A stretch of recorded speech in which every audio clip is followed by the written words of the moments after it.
you ever thought about doing eugenics with cats? That's what Mewgenics is about, and it's one of my most anticipated games so far of 2026. There might be more anticipated games, but I don't really know. If this game is if this video is a lot worse than the other videos, that makes sense because I'm recording it way too late. It is 1:29 in the morning. I need this video out at 6. I just got home from my bum ass job and didn't record in the morning because I was too tired and brain zonked to do anything. So, yeah, but welcome back to the Morning Cup. My name is Koffee, and I'm just going to be talking about Mewgenics for a few minutes. All in one take. Not going to do any other takes. I just need to get this done.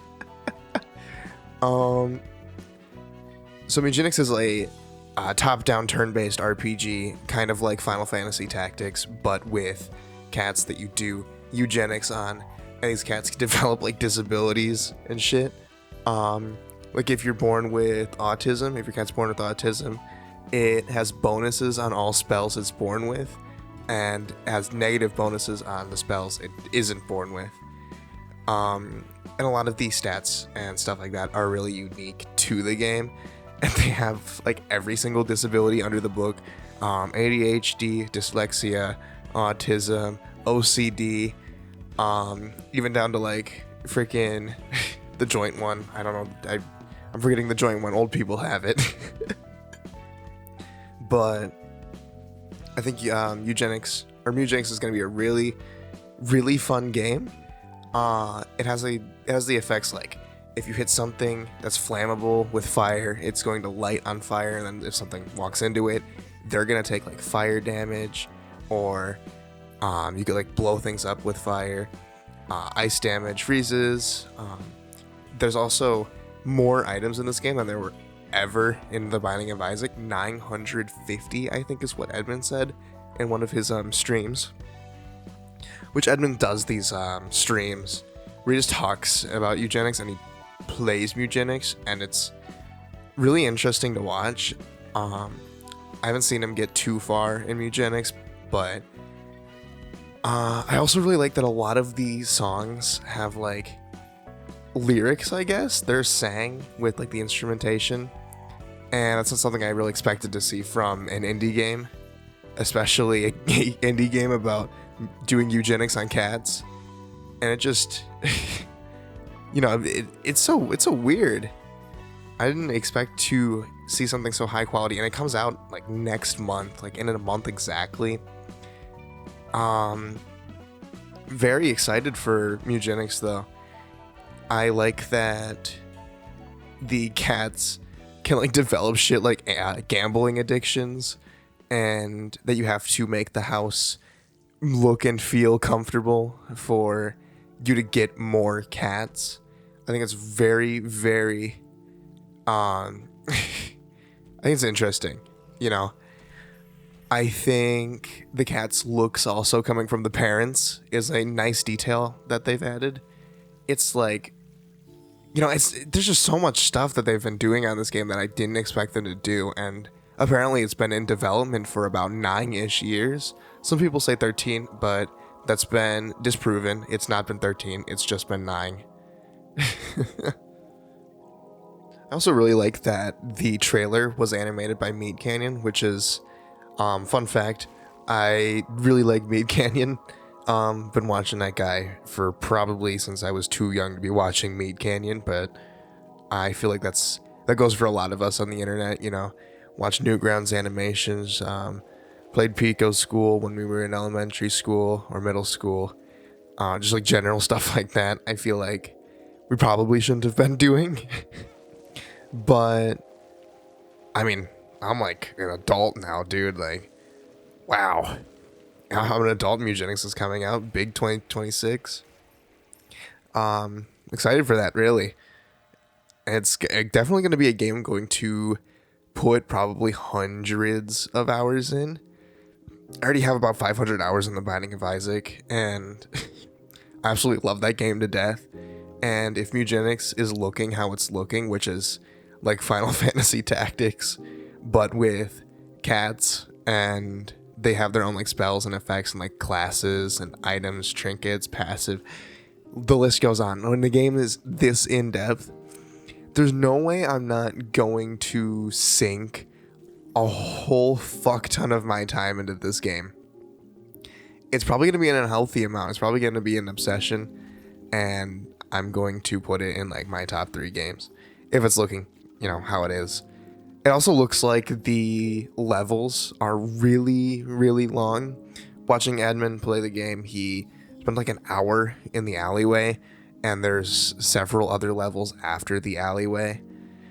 So I feel like there's a lot of opportunity to, really grow close and attached to the cats that you have in your team and really level them up and grind, and kind of like Lobotomy Corporation, which is niche pull for some, not really anything new for most. And just like in the case of, you get certain abnormalities and you're not really like you can reset, you're just not supposed to. And it's more of a rogue light in the sense that when you do reset, you still have the cats that are in your house that you're like making cozy and trying to breed. Which, by the way, you might be asking like, what's the goal of this game? Why are you breeding cats? Why are you going out in levels? So to progress in the story, you have several NPCs in your town, this is to my understanding, that want specific cats. Like, I want a cat that has died before, or I want a cat with rabies.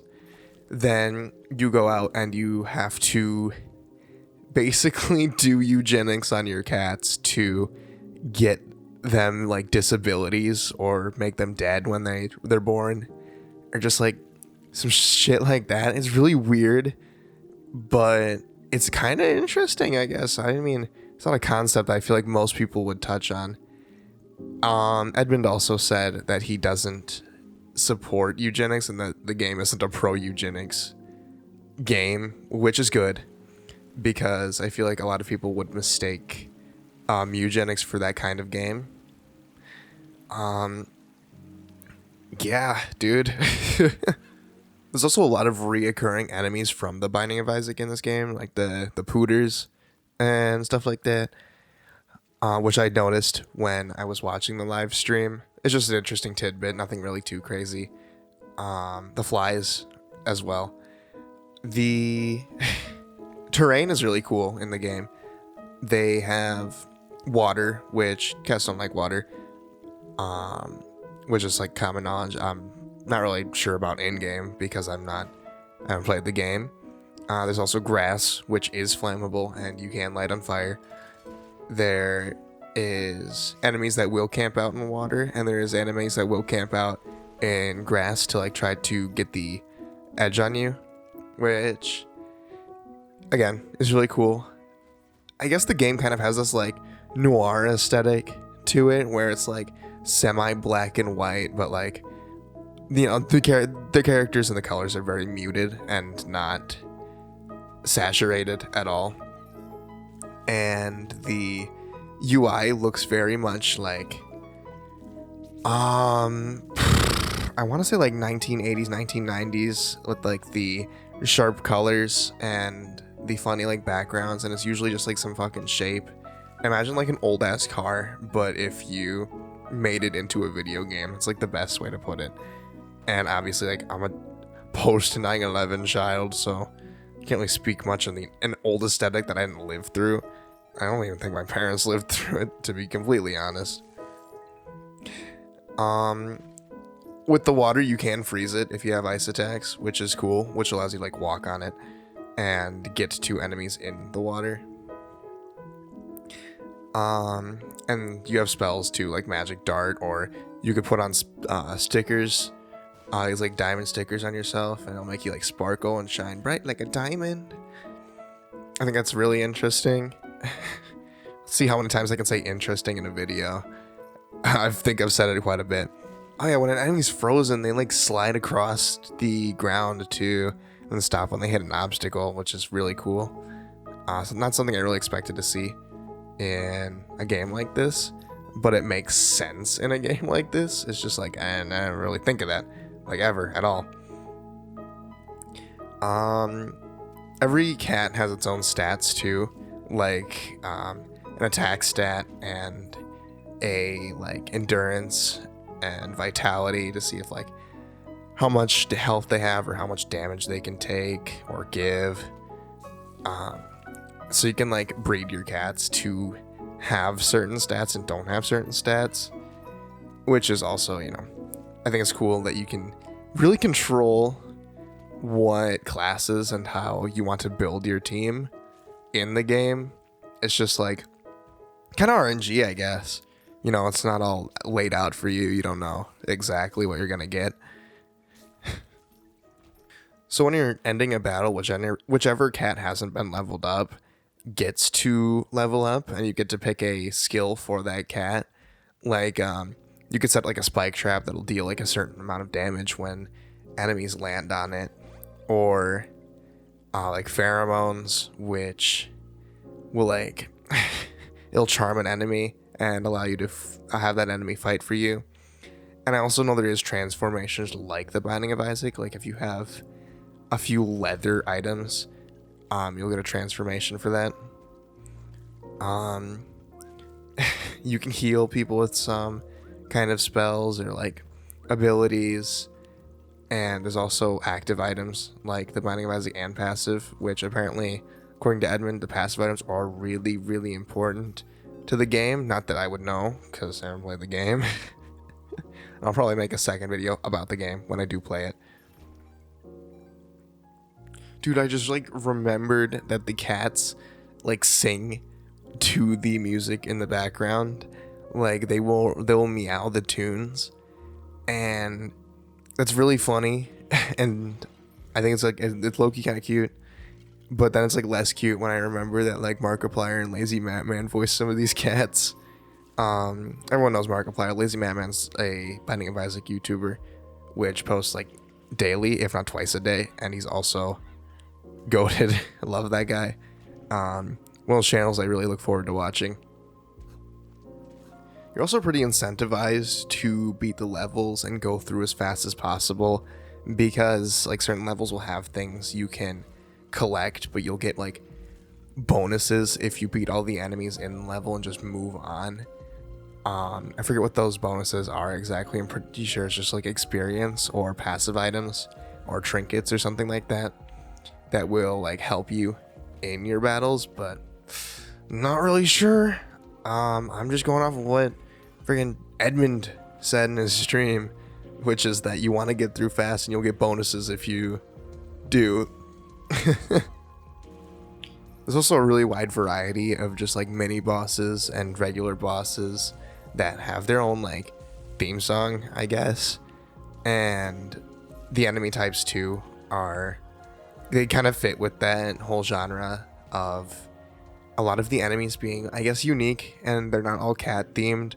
Like there's just aliens in the game for some reason, and there's Satan and the devil. I mean, this is Edmund though. Binding of Isaac has plenty of biblical references. I should have expected this, honestly.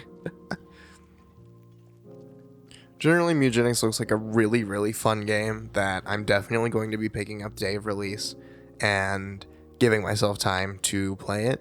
And I'm definitely also going to make a video about the game, because there's no way I can't. I also have a video probably coming up about Unbeatable and a video about my New Year's checklist that I made. So definitely check that one out when you feel like it. But general, I'll just see you guys tomorrow. Yeah. Bye. Bye. Goodbye now. Bye. Have fun with your day. Bye.